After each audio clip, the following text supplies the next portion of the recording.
안녕하세요. 군사돋보기입니다. 미국이 우크라이나에 대한 F-16 전투기 공여를 확실히 한 것에 이어 우크라이나 공군이 서방의 강력한 프랑스제 전투기인 라팔을 운용하게 될 수도 있어 전 세계 이목이 집중되고 있습니다. 라팔은 러시아가 F-22A 랩터 스텔스 전투기, F-35 스텔스 전투기에 대응하기 위해 개발한 회심의 역작인 소위 57 펠런 전투기마저 누를 수 있을 전투기로 여겨지고 있는데요. 이 때문에 우크라이나 공군이 앞으로는 전장의 제공권을 완벽히 장악한 채 전장의 러시아군을 초토화하는 것은 물론 러시아 심장인 모스크바에 대한 폭격마저 감행할 수 있을 것으로 짐작되고 있습니다. 오죽하면 러시아가 이에 대항할 방법이 없어 핵무기를 사용하는 최악의 상황이 우려된다는 말까지 나오고 있는데요. 어떤 상황이길래 이런 소식까지 나오고 있는지 좀 더 자세히 알아보겠습니다. 가장 빠른 위스키 정보 공유 플랫폼 데일리 드링크와 함께합니다. 전문가는 아니지만 해당 분야의 정보를 조사 정리했습니다. 본의 아니게 틀린 부분이 있을 수 있다는 점 양해해 주시면 감사하겠습니다. 현지 시각 1월 28일 미국의 정치 전문지인 폴리티코에서 보도한 바에 따르면 미국이 최근 우크라이나가 러시아 미사일 공격과 드론 공격으로부터 스스로를 지킬 수 있도록 하기 위해 서방계 베스트셀러 전투기인 F-16을 우크라이나에 공유하는 방안을 추진 중이라고 합니다. 이에 따라 우크라이나의 동맹국들이 보유하고 있는 F-16 전투기들만이 아니라 미군에서 퇴역하는 F-16 전투기 기체들도 우크라이나에 직접 공유될 수 있을 것이라고 하는데요. 폴리티코의 보도에서는 3명의 미 국방부 고위 관계자들이 우크라이나 F-16 전투기를 공유하기 위한 방법을 모색하고 있다는 것을 알렸습니다. 미국은 당장이라도 공유될 경우 우크라이나의 수도 키이우를 지키는 데 투입될 수 있는 전투기를 보내려 하고 있고, 미 바이든 행정부에서는 이에 소극적인 태도를 보이는 미군 측에 우크라이나에 F-16 전투기를 공유해야 한다며 압박을 가하고 있다고 합니다. 미국은 당장 우크라이나의 상황이 심각한 만큼 시장 물자를 복원해서 보낼 시간이 없다며 주 방위군에서 퇴역할 예정인 F-16CD 전투기 기체들 중 쓸만한 것들을 출연해 우크라이나에 공유할 예정인데요.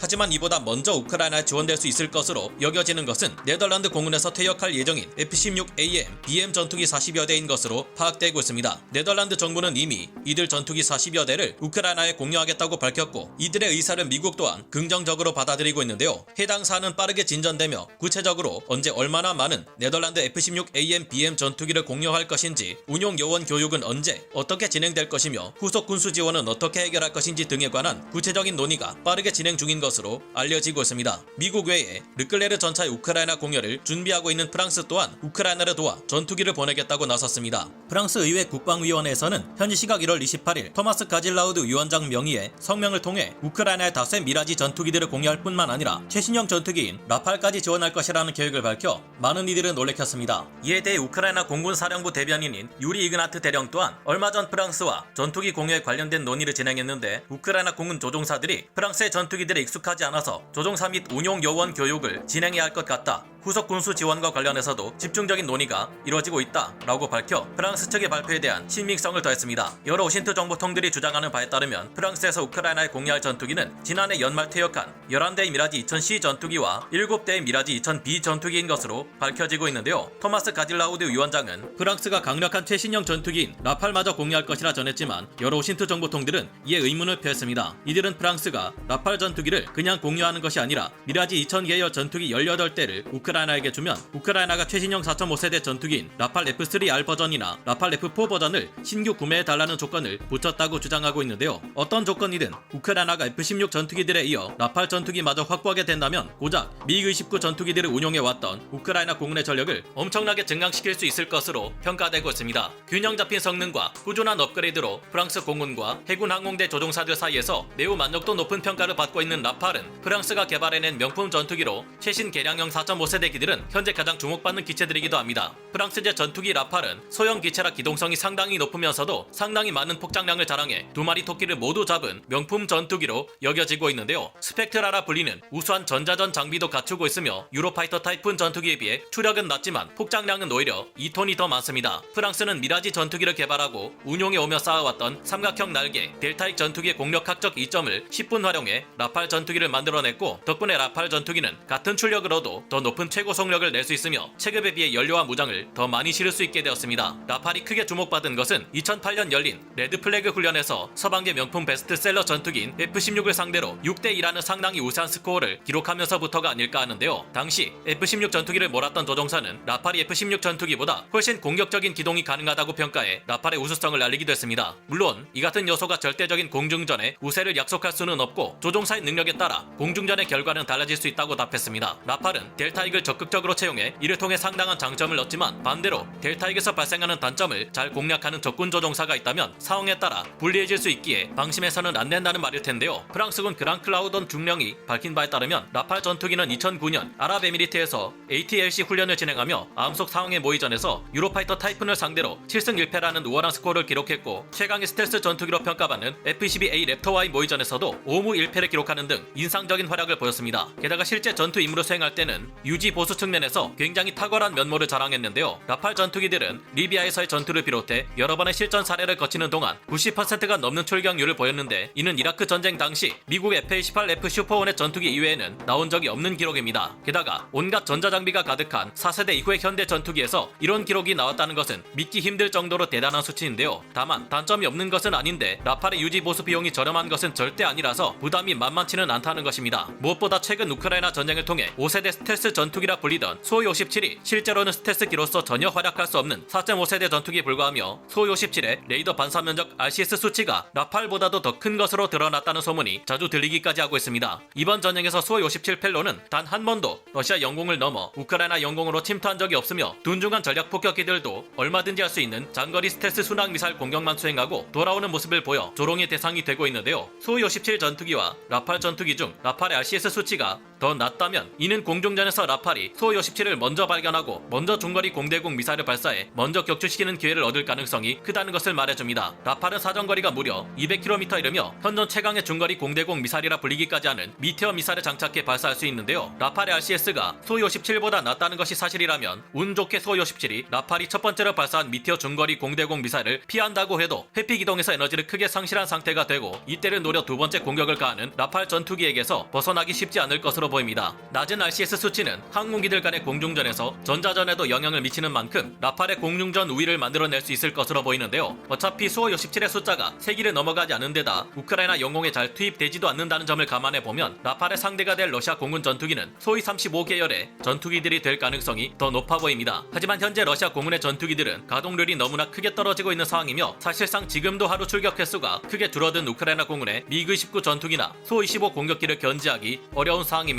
이런 점을 감안해보면 프랑스의 라팔, 미라지 2000 계열 전투기 28대, 네덜란드 F-16AM, BM 전투기 40여 대, 미주 방위군에서 퇴역하는 F-16CD 전투기들이 합동으로 러시아 지상군을 향해 장거리 항공 폭격을 감행한다면 러시아 지상군은 괴멸에 가까운 피해를 입을 것이 예상되는데요. 이런 상태에서 320한대가 넘어갈 우크라이나군의 서방계 대규모 전차 군단이 진격할 경우 러시아군은 우크라이나군의 진격을 막을 수 있는 방법이 핵무기 외에는 없어질 것으로 추정됩니다. 우크라이나군은 제공권을 장악한 상태로 크게 늘어난 공군 전력으로 안전한 장거리 항공 폭격을 수행할 수 있게 되기에 러시아 지상군은 물론 보급 거점과 전략 시설들을 초토화할 수 있을 것이고 모스크바의 크렘린군까지 마음만 먹으면 얼마든지 초토화시킬 수 있게 될 것으로 보이는데요. 러시아군 S-400과 S-300 등 여러 방공 시스템들이 이번 전쟁에서 생각보다 너무 힘을 쓰지 못한다는 것이 밝혀졌기에 서방제 전투기들이 우크라이나에 대규모로 지원되기 시작하면 러시아군은 본격적인 공포를 느끼게 될 듯합니다. 지금 이야기되고 있는 것처럼 미국과 프랑스, 네덜란드, 독일, 슬로바키아 등의 전투기 대량 지원이 무사히 우크라이나에 완료될 수 있기를 기원해봅니다. 오늘 군사 돋보기 여기서 마치고요. 다음 시간에 다시 돌아오겠습니다. 감사합니다. 영상을 재밌게 보셨다면 구독, 좋아요, 알림 설정 부탁드리겠습니다.